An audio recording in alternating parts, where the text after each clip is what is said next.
Hello. ഹേ, എന്താ പരിപാടി? മഴയൊക്കെ എങ്ങനെയുണ്ട്? ഇങ്ങനെയൊക്കെ പോകുന്നു. ഇവിടെ നല്ല മഴയാണ്. അവിടെയോ? Same same. പിന്നെ തൻ്റെ സ്വപ്നങ്ങളെ കുറിച്ച് മനസ്സിലായിട്ടാ? കുട്ടി എന്നെ പോലെ തന്നെ ഭയങ്കര സ്പേസ് ഭ്രാന്തുള്ള ഒരാളാണല്ലേ? Yes yes. I am really interested in space and I am an engineering student at KTU.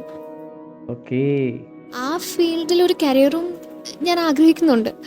എന്തെങ്കിലും സാധ്യത ഉണ്ടാവോ? അബ്സല്യൂട്ട്ലി. ഈ സ്പേസ് എക്സ്പ്ലോറേഷൻ എന്നതിൽ തന്നെ ഒരുപാട് ഓപ്പർച്യൂണിറ്റീസ് ഉണ്ട്, എസ്പെഷ്യലി ഫോർ എഞ്ചിനീയേഴ്സ്. നമ്മുടെ ഈ സ്പേസ് ക്രാഫ്റ്റ് ഡിസൈൻ തൊട്ട് അതിൻ്റെ ന്യൂ പോപ്പുലേഷൻ സിസ്റ്റത്തിൻ്റെ ഡെവലപ്പിംഗ് ആൻഡ് മാനേജിങ് വരെയുള്ള പരിപാടികളുണ്ട്. വാവ്, ഗ്രേറ്റ്. പറയും, എന്ത് ഫാക്റ്റാണ് സ്പേസിൽ നിങ്ങൾക്ക് കൂടുതലായിട്ട് ക്യൂരിയോസിറ്റി തോന്നിയിട്ടുള്ളത്? Everything, honestly. ബ്ലാക്ക് ഹോൾസ് ആണ് ഏറ്റവും മൈൻഡ് ബ്ലോയിങ്. ഗ്രാവിറ്റി അത്രയ്ക്കും സ്ട്രോങ് അല്ലേ അവിടെ. ഈവൻ ലൈറ്റിന് പോലും എസ്കേപ്പ് ആകാൻ പറ്റത്തില്ലല്ലോ. It's hard to wrap our head around. അതൊരു കോമൺ ഫാസിനേഷൻ ആണല്ലോ. ബ്ലാക്ക് ഹോൾസ് ശരിക്കും ഇൻക്രെഡിബിൾ ആണ്. ശരിയാണ്, ബ്ലാക്ക് ഹോളിൽ ഒരു തിയററ്റിക്കൽ ബൗണ്ടറി ഉണ്ട്. അതിന് നമ്മൾ ഹ്യൂമൻ ഹൊറൈസൺ എന്നാണ് വിളിക്കുന്നത്. അവിടെ ഗ്രാവിറ്റി നല്ല എക്സ്ട്രീം ലെവലാണ്, the point of no return. ഒരു വട്ടം നമ്മൾ അതിൻ്റെ ആ ഒരു ട്രാഷ് ഹോളിൽ കടന്നോ, പിന്നെ there is no coming back. Wow, അത് ഞാൻ ഇമാജിൻ ചെയ്യുന്നതിനെക്കാട്ടിലും ടെറിഫൈങ് ആണല്ലോ. Are there different types of black holes? പറഞ്ഞത് കറക്റ്റാണ്. ഈ ആസ്ട്രോണോമേഴ്സ് അതിൻ്റെ മാസ് ആൻഡ് ചേഞ്ച് ബേസിൽ തന്നെ ക്ലാസിഫൈ ആക്കിയിട്ടുണ്ടല്ലോ. ആഹാ, അത് ഏതൊക്കെയാണെന്ന് പറയാമോ അസിസ്റ്റന്റ്? ഷുവർ, അതിന് വേണ്ടിയിട്ടാണല്ലോ ഞാനിവിടെ ഉള്ളത്. I know.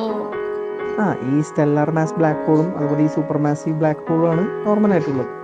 ഓക്കെ. ഈ സ്റ്റെല്ലാർ മാസ് ബ്ലാക്ക് ഹോൾ ഉണ്ടാകുന്ന ഈ മാസീവ് സ്റ്റാർസ് ഉണ്ടല്ലോ, അതിന് കൊളാപ്സ് ചെയ്യുമ്പോഴാണ്. ഓ, ഓക്കെ ഓക്കെ. പിന്നെയുള്ളതാണ് ഈ സൂപ്പർ മാസീവ് ബ്ലാക്ക് ഹോൾ എന്ന് പറയുന്നത്.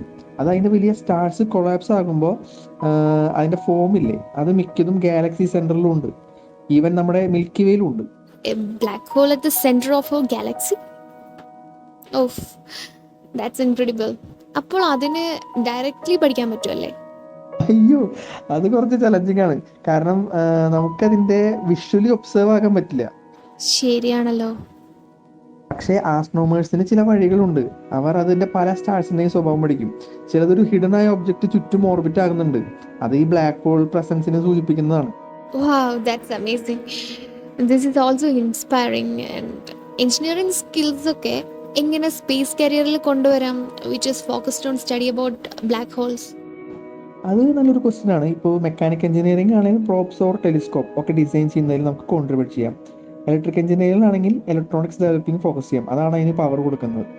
അതുപോലെ സോഫ്റ്റ്വെയർ അല്ലെങ്കിൽ AI എഞ്ചിനീയറിംഗ് ഒക്കെ ആണെങ്കിൽ ഈ സാറ്റലൈറ്റ് ഒക്കെ കളക്ട് ചെയ്യുന്ന ഡാറ്റ അനലൈസ് ഇല്ലേ, അതാകാനുള്ള പ്രോഗ്രാംസും ഉണ്ടാക്കാം. Oh, this is all so much to take in, but it's exactly what I wanted to hear.